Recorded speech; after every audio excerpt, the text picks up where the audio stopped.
Buenas tardes. La vida es una preparación por el futuro y la mejor preparación por el futuro es vivir como si no hubiera ninguno. Es una frase de Albert Einstein, donde voy a dar inicio con ustedes acerca de esta nueva materia que es mecánica de materiales. ¿Sí? Entonces nosotros tenemos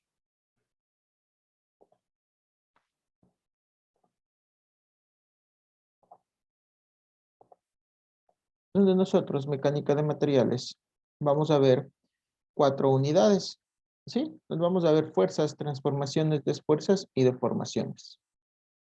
Deflexión de vigas, diseño de columnas y métodos de energía, ¿sí? Entonces nosotros vamos a comenzar esta clase con una pequeña introducción, ¿sí? Con una pequeña introducción de cómo o qué está formado la mecánica de materiales. La mecánica de materiales es una rama de la mecánica, ¿sí? Entonces, esta mecánica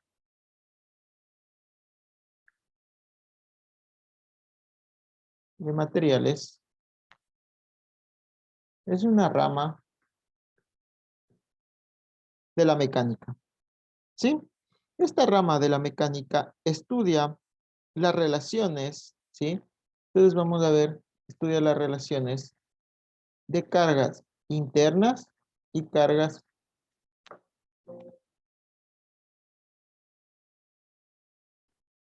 ¿sí? Entonces aquí la mecánica de materiales es una rama de la mecánica. Esta rama de la mecánica, nosotros vamos a estudiar las cargas internas y las cargas externas, ¿sí? Estas cargas internas y externas que actúan, las cargas externas son aplicadas a un cuerpo que se deforma y la intensidad, mientras que las cargas internas están actuadas dentro de un cuerpo. Entonces, esta disciplina de estudio implica también lo que nosotros vamos a estudiar, las, las deformaciones, ¿sí? Vamos a estudiar nosotros las deformaciones, ¿sí? Vamos nosotros a ver acerca de esto de las deformaciones de un cuerpo y proveer un estudio de la estabilidad del mismo cuando éste está sometido a fuerzas, estas deformaciones están sometidos a fuerzas externas, ¿sí? Entonces ustedes cuando quieran diseñar cualquier estructura o máquina, es necesario primero usar los principios de la estática para determinar las fuerzas que actúan sobre y dentro de los diversos miembros. Entonces estos miembros pueden ser deflexiones, ¿sí?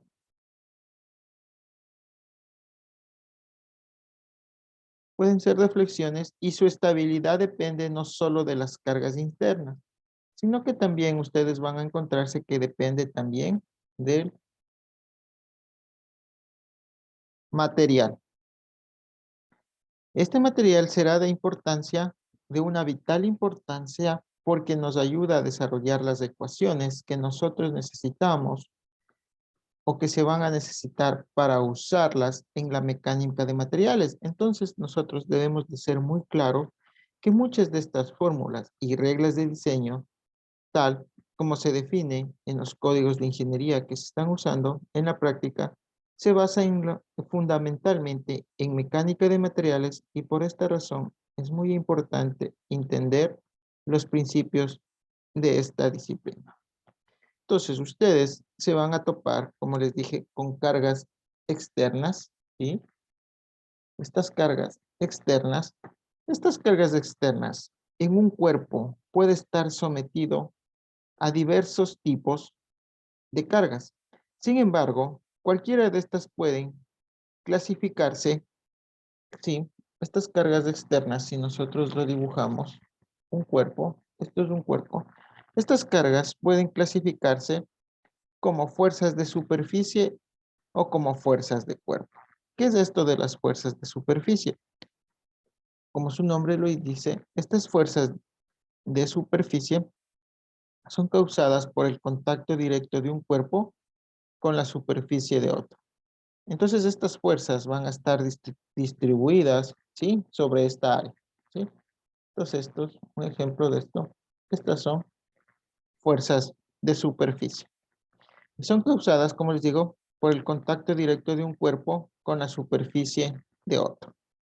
Entonces estos cuerpos, estas fuerzas están distribuidas sobre el área de contacto entre los cuerpos. En particular, si esta área es pequeña en comparación con el área total de los cuerpos, la fuerza superficial puede idealizarse como una sola fuerza concentrada. ¿Qué es esto de fuerza concentrada? Implica a un punto sobre un cuerpo, ¿sí? Entonces una fuerza concentrada es pues, una fuerza puntual que está solo en un punto de dicho cuerpo. Entonces si esta carga superficial se ha aplicado a lo largo de una área estrecha, puede idealizarse como una carga linealmente distribuida, ¿sí? Entonces nosotros podemos tener cargas distribuidas, ¿sí?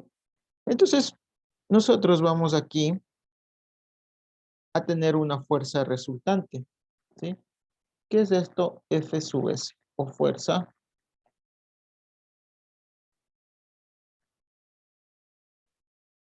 fuerza resultante, ¿sí?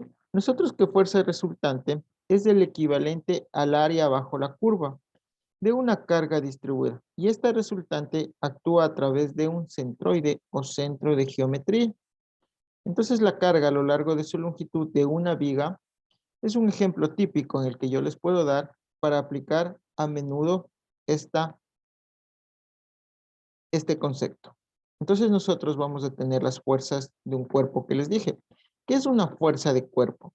Se desarrolla cuando un cuerpo ejerce este va a ejercer una fuerza sobre otro cuerpo sin tener contacto físico directo entre los cuerpos. Ustedes me van a decir cómo nosotros vamos a tener una fuerza sin tener contacto entre dos cuerpos. Un ejemplo de esta fuerza, ¿sí? Si yo tengo un móvil, ¿sí? Que no tenga contacto, o sea, una fuerza que no tenga contacto, y la que nosotros más usamos, ¿sí? Es la fuerza gravitatoria, ¿sí? Es la fuerza de gravitación de la Tierra.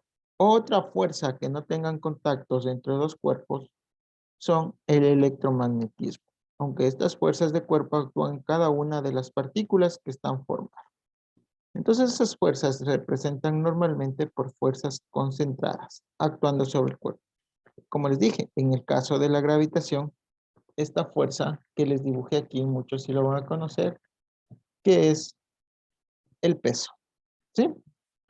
Entonces ustedes van a tener reacciones de soporte. ¿Qué son estas reacciones de soporte? Es que si el soporte impide la transición o la traslación en una dirección dada, entonces una fuerza debe desarrollarse sobre el miembro en esa dirección.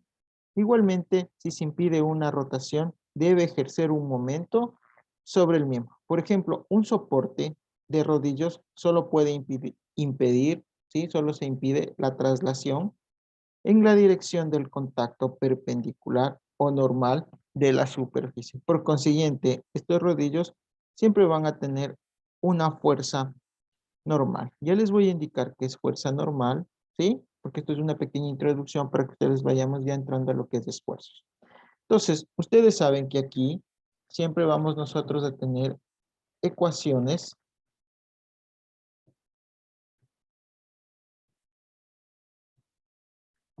ecuaciones de equilibrio.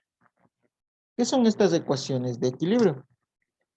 El equilibrio de un miembro, ¿sí?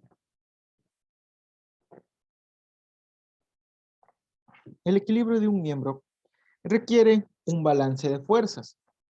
¿Sí? Entonces nosotros aquí vamos a tener un balance.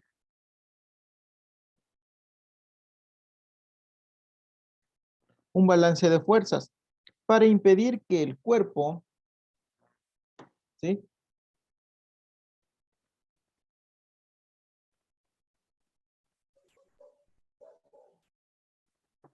¿Sí? Para impedir que el cuerpo, ¿qué es lo que pasa? Se traslade o tenga movimiento acelerado perdón, a lo largo de una trayectoria recta o curva. Y eso nosotros tenemos también un balance de momentos para impedir que el cuerpo gire. Entonces, estas condiciones de equilibrio que ustedes sí saben y han de haber recibido, perdón,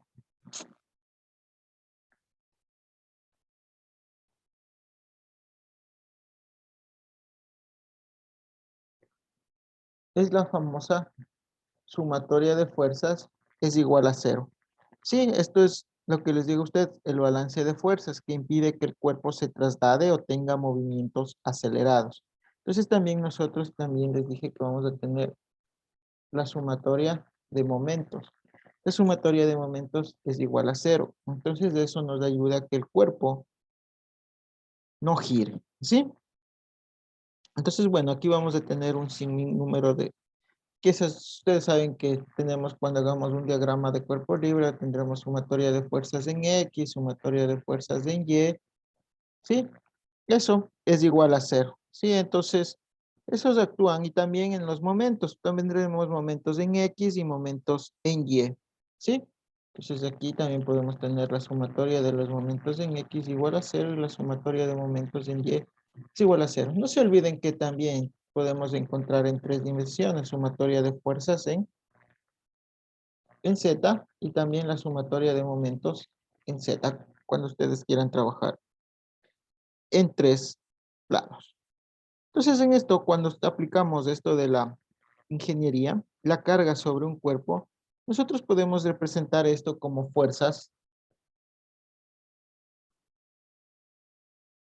coplanares. Estas fuerzas coplanares, ¿qué son? Estas fuerzas coplanares es cuando nosotros tenemos sumatorias, es cuando un cuerpo está sometido a un sistema de fuerzas, valga la redundancia, coplanares. Entonces, nosotros de ahí decimos que las componentes, nosotros vamos a tener aquí, ya se me fue, o sea, ya me fui de más, fuerza normal, ¿sí? Vamos a tener una fuerza cortante y también vamos a tener un momento flexionante, ¿sí? Entonces, hablando de esto, ¿sí? El momento flexionante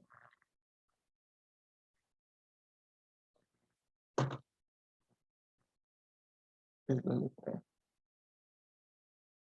¿sí? Entonces, si nosotros hablamos de fuerza normal, esta fuerza actúa perpendicular al área, ¿sí? Entonces, esta se desarrolla siempre que las fuerzas externas tienen que empujar o jalar sobre los dos segmentos del cuerpo. ¿Qué es lo que les digo? Que esta fuerza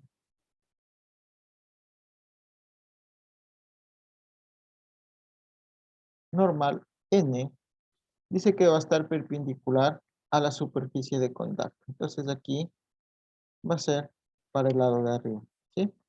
El peso. Sí, igualmente cuando está perpendicular a la superficie de contacto, ¿sí? Va a estar a este lado. También tenemos la fuerza cortante. La fuerza cortante se representa con una letra, ¿sí?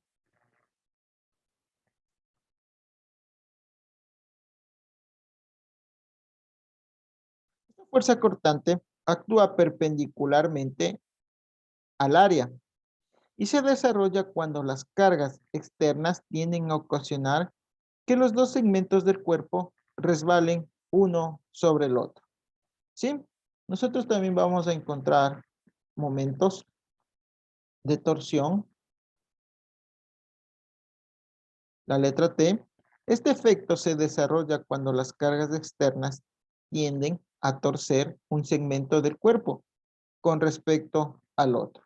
Y el último que les hablé, el momento flexionante. Este momento flexionante es cuando nosotros usamos de estas cargas externas, tienden a flexionar. O sea, una hoja, ¿sí? La torsión es que gira y la flexión es si tengo un esfero o este lápiz o este segmento, ustedes han visto que si lo doblamos, entonces esto se le conoce como flexión con respecto al eje que se encuentra dentro del plano. Entonces aquí está flexionando con respecto al eje X que les estoy diciendo. ¿Sí? Entonces ustedes saben que la mecánica de materiales, en resumen, es un estudio o una relación entre las cargas externas sobre un cuerpo y la intensidad de las cargas internas dentro del mismo. Entonces las fuerzas externas pueden ser aplicadas a un cuerpo como cargas distribuidas o cargas de superficie, concentradas o bien como fuerzas de cuerpo. Las cargas linealmente distribuidas producen una fuerza resultante. Un soporte es una fuerza en una dirección particular sobre un miembro correspondiente. Las ecuaciones de equilibrio, que son la sumatoria de fuerzas y momentos, deben ser satisfechas para prevenir que el cuerpo se traslade con movimientos acelerados. Entonces, al aplicar ecuaciones de equilibrio es importante que ustedes dibujen primero un diagrama de cuerpo libre.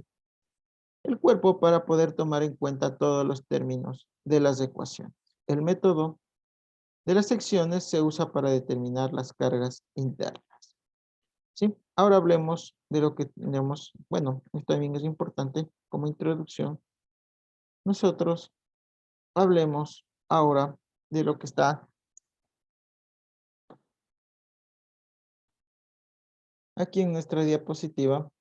Dice estados de esfuerzos y de formación. Aquí tenemos esfuerzos, ¿sí?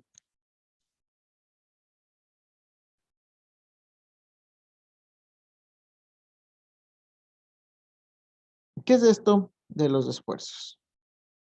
Entonces nosotros, cuando mostramos que la fuerza y el momento que actúan en un punto específico sobre el área que está seleccionada, ¿sí? Entonces aquí nosotros podemos ver, esto es un área, o sea, cada cara, ¿sí? Es un área. Entonces esto va a representar los cuerpos resultantes de la distribución de fuerzas verdaderas que van a actuar sobre esa área que le estoy diciendo o sobre el área que estamos seleccionando. Entonces, para la obtención de esta distribución de cargas internas, es de importante, o es de una importancia primordial, si así lo quiero decir, en la mecánica de materiales para que ustedes o cualquier persona que estudie esto pueda resolver problemas y saber el concepto de esfuerzos. Sí, entonces, como les digo, tenemos aquí un cuerpo, ¿sí? No necesitan poner por el cuerpo. Entonces aquí vamos a tener fuerza. Aquí vamos a tener una fuerza 1, ¿sí? Aquí vamos a tener una fuerza 2. Entonces, cuando nosotros consideramos el área, ¿sí? Una área de cualquier aquí, desde cualquier cuerpo, está seccionada o va a estar subdividida en pequeñas áreas, tal como nosotros podemos ver, digamos, de esta área que está aquí, ¿ya? Entonces, a un tamaño cada vez más pequeño, debemos hacer como hipótesis que las propiedades del material. Entonces, aquí nosotros vamos a considerar si es un material continuo.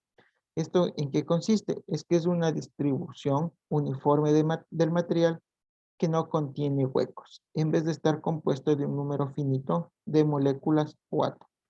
También puede ser un material cohesivo. ¿Qué es esto de material cohesivo? Es decir, que todas sus partes están unidas entre sí, en vez de tener fracturas, grietas o separación.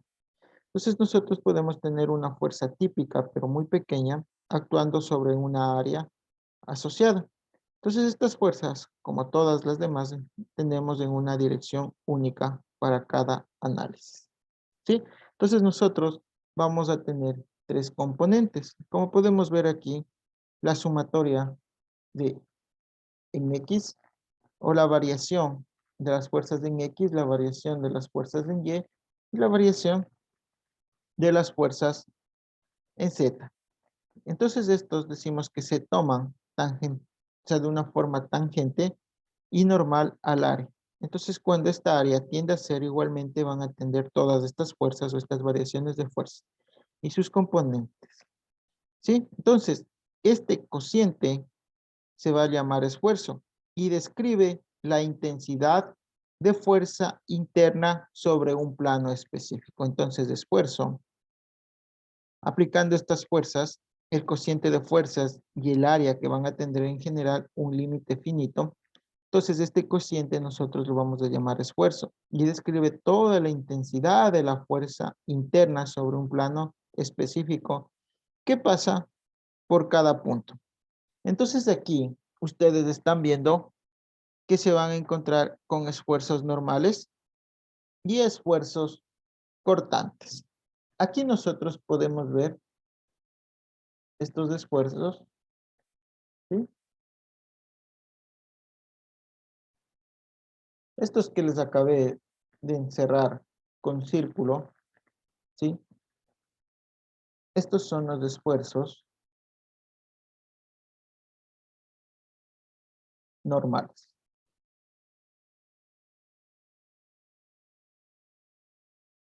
Este esfuerzo normal que dice que la intensidad de fuerza o fuerza por el área unitaria actuando normalmente en esta área que está aquí sombreada, se define como esfuerzo normal. Y este esfuerzo normal nosotros lo designamos con la letra griega sigma, ¿sí?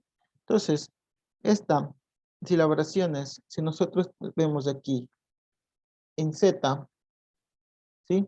Aquí vemos que nosotros vamos a tener un ejemplo de en Z. Entonces nosotros vamos a hacer que es normal al área. Entonces, el esfuerzo normal de Z, ¿a qué va a ser igual? Va a ser igual al límite, ¿sí? Cuando tiene esta área a cero. En otras palabras, va a ser igual a la variación de las fuerzas en Z sobre la variación sobre el área. ¿Sí?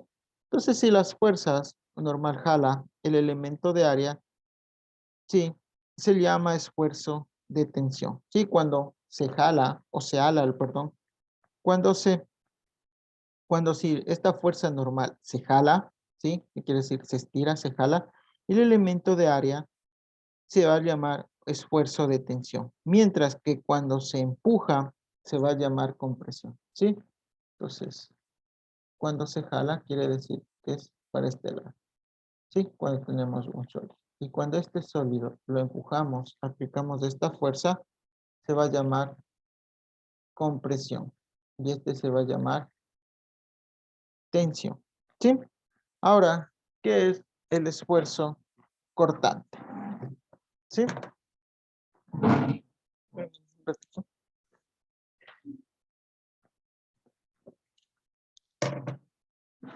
¿Sí?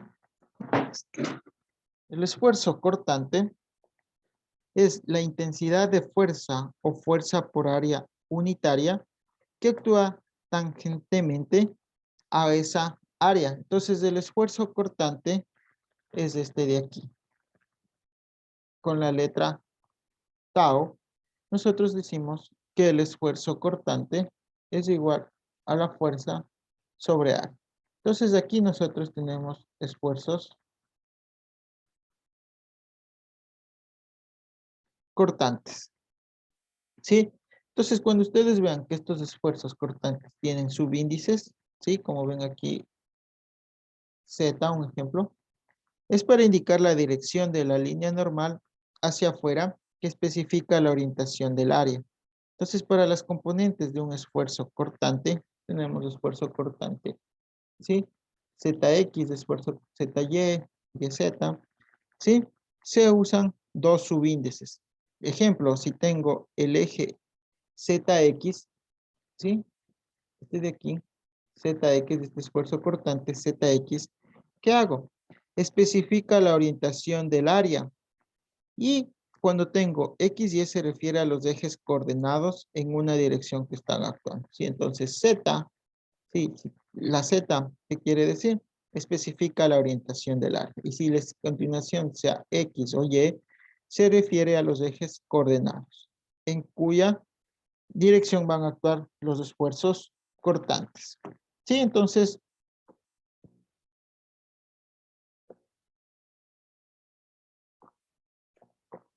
perdón.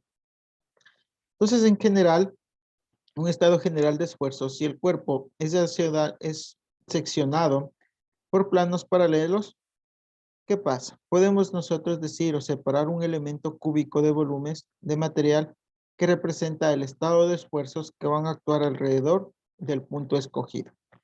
O sea, el punto escogido es que nosotros, de donde, en cada área nosotros donde queramos hablar. Sí, entonces, un elemento cúbico de volumen del material va a representar un estado de esfuerzo. Este va a actuar alrededor del punto donde se escogió en el cuerpo. Este estado de esfuerzo, nosotros podemos decir que se caracteriza por tener tres componentes que van a actuar sobre cada cara del elemento. Esos componentes de esfuerzos van a describir el estado de los esfuerzos y el punto para el elemento orientado, ya sea en los ejes de X, Y o Z. Si el cuerpo fuera seccionado en un cubo, con otras orientaciones del estado de esfuerzo se definirá usando conjunto y diferentes componentes. ¿Sí?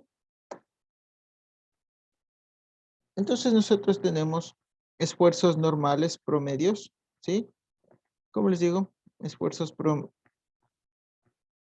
distribución de esfuerzos, ¿sí?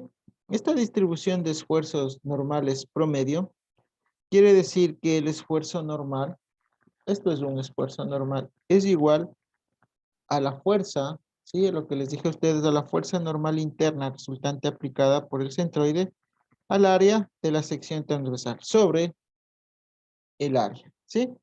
Para nosotros poder calcular. Entonces, para hacer un análisis hay que hacer sometidos, hay que hacer pruebas, como ya les dije, ¿sí? Nosotros podemos tener pruebas, necesito dibujar, cuando les dije, cuando alamos, ¿sí? Se aplica una fuerza que se está alando, nosotros se le llama tensión. Y cuando tenemos este mismo y aplicamos una fuerza, ¿sí? Esta fuerza P se va a llamar, o lo que nosotros lo conocemos como compresión. Entonces aquí, si quiero dibujar tensión, ¿sí? Tensión. Y si quiero aquí este mismo cubo representar como compresión, lo represento de esta forma, ¿sí? Entonces tenemos esfuerzos normales promedios máximos, que es en el análisis de fuerzas internas, que está bajo la sección transversal y se consideran constantes a lo largo de los ejes, ¿sí? De los ejes longitudinales de la barra y por tanto se obtienen esfuerzos normales, ¿sí? Entonces, ¿qué se puede decir? Como un resumen, que cuando un cuerpo que está sometido a una carga externa es seccionado y hay que distribuir estas fuerzas que van a actuar sobre el área seccionada. La mantiene en cada segmento del cuerpo. El esfuerzo es el valor límite de la fuerza por área unitaria cuando este esfuerzo va a tender a cero el área. Y por definición, el material en el punto se considera continuo y cohesivo. Si les dije que es continuo y cohesivo, el uno es que no tiene grietas o sus partículas están unidas. El otro es que sus partículas están separadas. En general, tenemos ustedes, pueden ver aquí, que hay 6 componentes independientes, esfuerzos en cada punto del cuerpo. ¿Sí? O sea, digo que hay 6 componentes.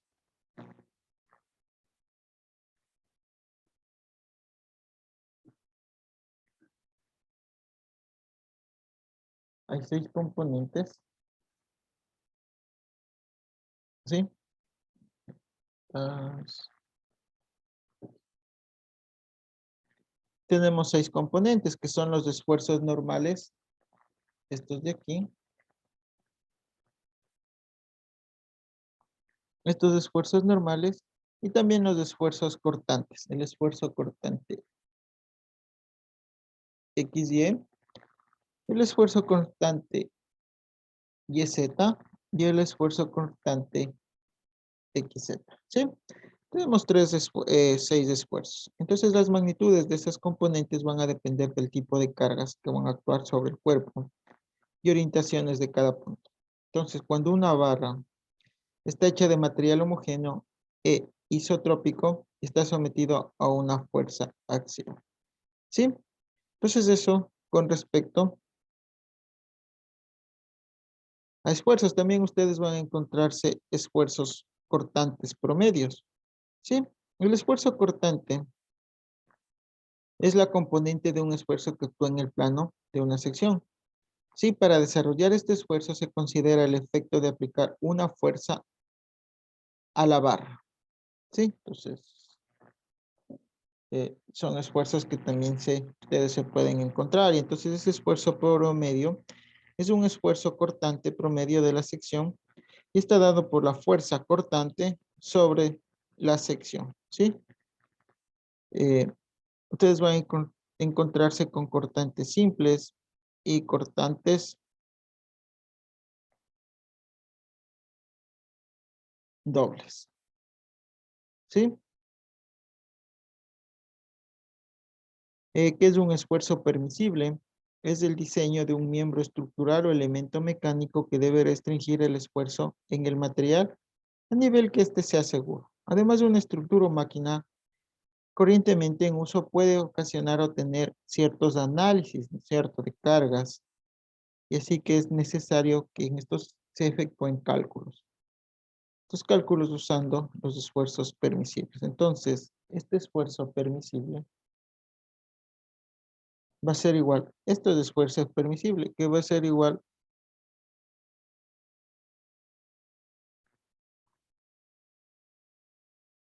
y, a ver, no. Este F sub S es el factor de seguridad.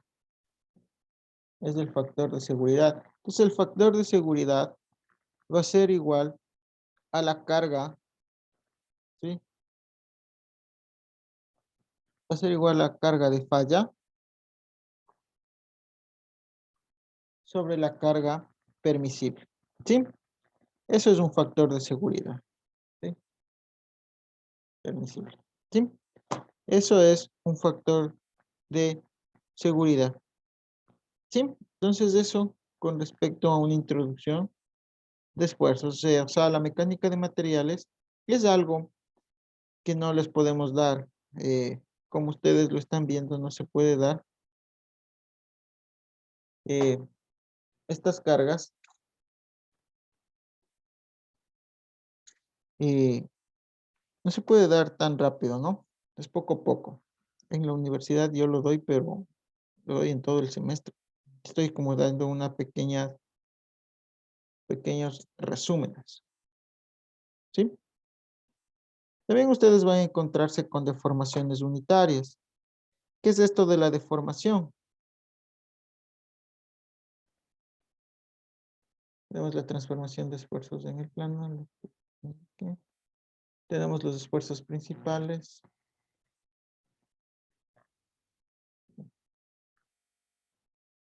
Les voy a indicar esto de deformaciones. Una deformación, cuando se aplica una fuerza a un cuerpo, esta tiende a cambiar la forma y tamaño del cuerpo. A estos cambios nosotros los llamamos deformaciones. Y esta puede ser visible o prácticamente puede pasar desapercibido. Si no se emplea el equilibrio o el equipo apropiado para hacer mediciones precisas. Entonces, ejemplo de eso, una banda de hule experimentará una deformación muy grande cuando se estire. En cambio, en un edificio solo ocurrirá deformaciones ligeras en sus miembros estructurales debido a la carga de sus ocupantes. Entonces, un cuerpo también puede deformarse cuando la temperatura del cuerpo cambia. Un ejemplo común es la expansión o la contracción térmica. de un techo causado por el clima. ¿Sí?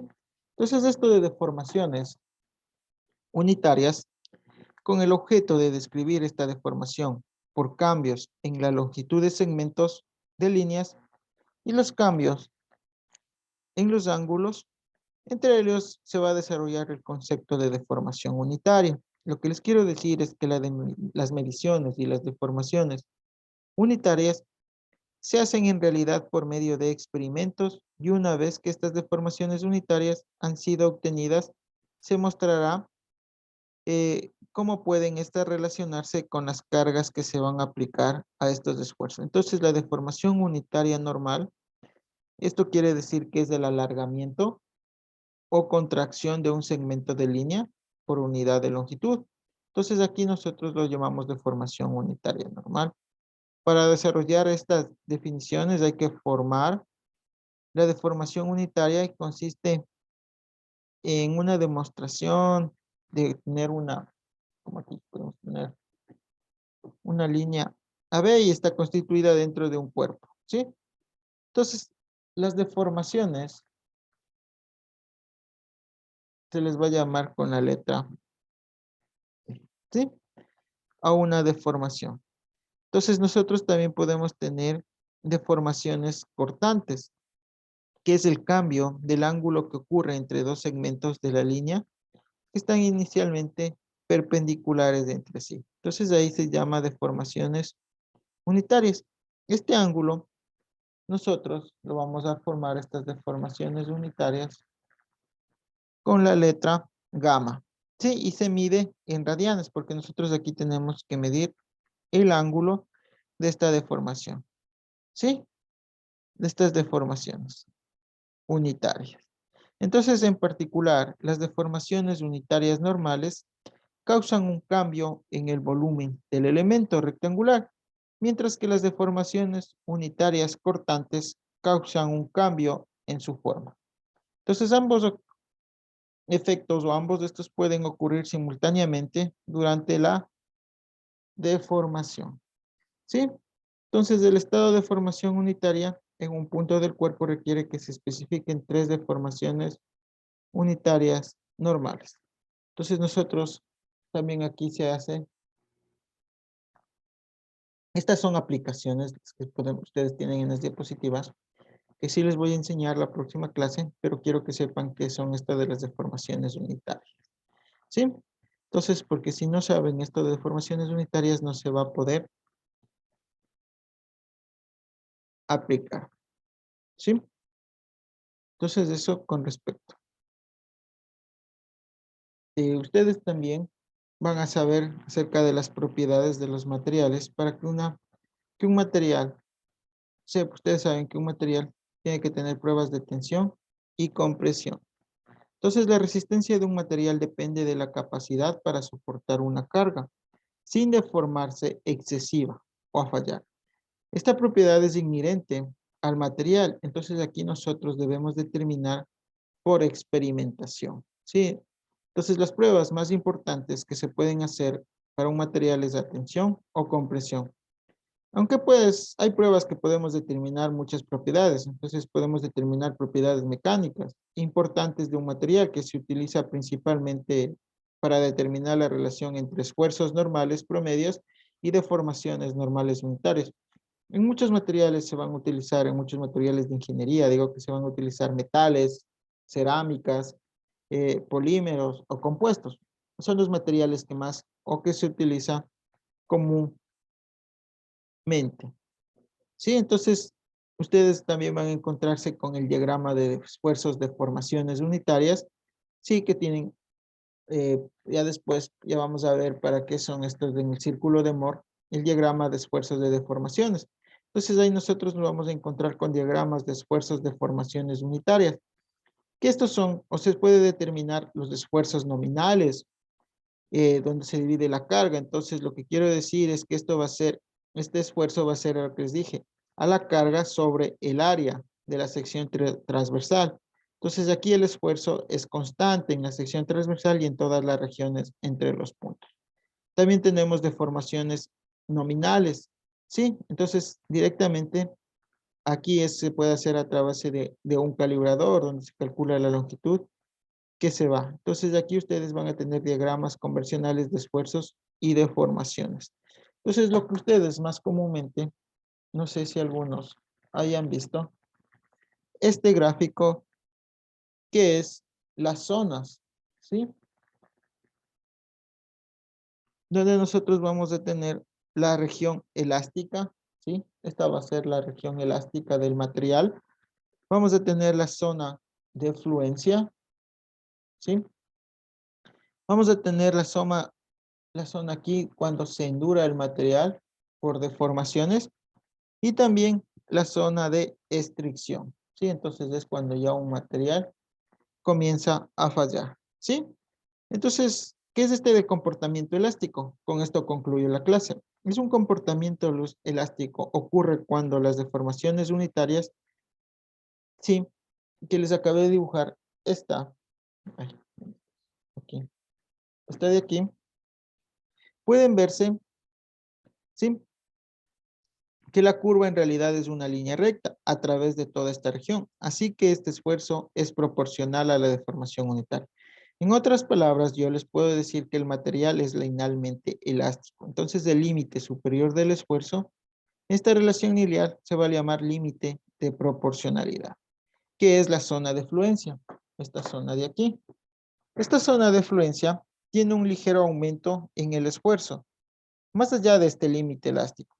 Entonces, este comportamiento que va a causar que haya un colapso del material y causará que se deforme permanentemente. O sea, aquí ya el material se va a deformar permanentemente. Ya no va a llegar a su estado inicial. Aquí sí llega a su estado inicial. Entonces, esto se llama fluencia y está indicado por la región donde aquí les esta región. Ay, perdón, esta región. Es la zona de fluencia. Entonces, hay esfuerzos que se originan. La fluencia se llama esfuerzo de fluencia o punto de fluencia. Y la deformación que actúa se llama deformaciones plásticas. Aunque aquí no les puedo dibujar porque, bueno, se hacen pruebas. Hay el punto superior de fluencia, ¿sí?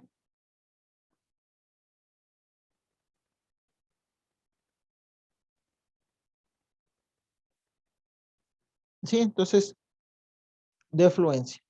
¿Qué es esto del endurecimiento por deformación? Es cuando la fluencia ha terminado y puede aplicarse más carga a la probeta. O sea, aquí se va a aplicar más carga a la probeta. Resulta una curva que se eleva continuamente y se va aplanando. Si ven que aquí se está aplanando esta curva, ¿sí? Y llega a un esfuerzo máximo llamado el esfuerzo límite. Entonces, la elevación en la curva de esta manera nosotros vamos a tener endurecimiento por deformación. Y finalmente formamos el cuello de estricción, esta parte de aquí. ¿Qué es lo que quiere decir? Este esfuerzo último, el área de la sección transversal comienza a disminuir en una zona localizada de la probeta y da lugar a hacerlo en toda su longitud. Este fenómeno es causado por planos de deslizamiento que se forman dentro del material. ¿Sí? Entonces, esto ha sido la clase,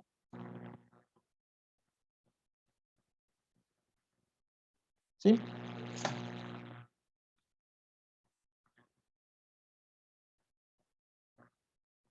Ha sido la clase del día de hoy.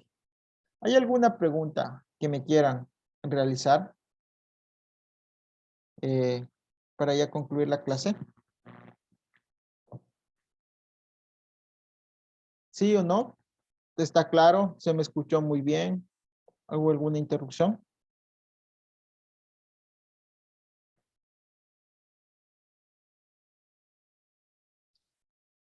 Listo. Si no hay ninguna pregunta, voy a terminar la clase. Espero se encuentre bien y nos vemos el día viernes. Pasen bien.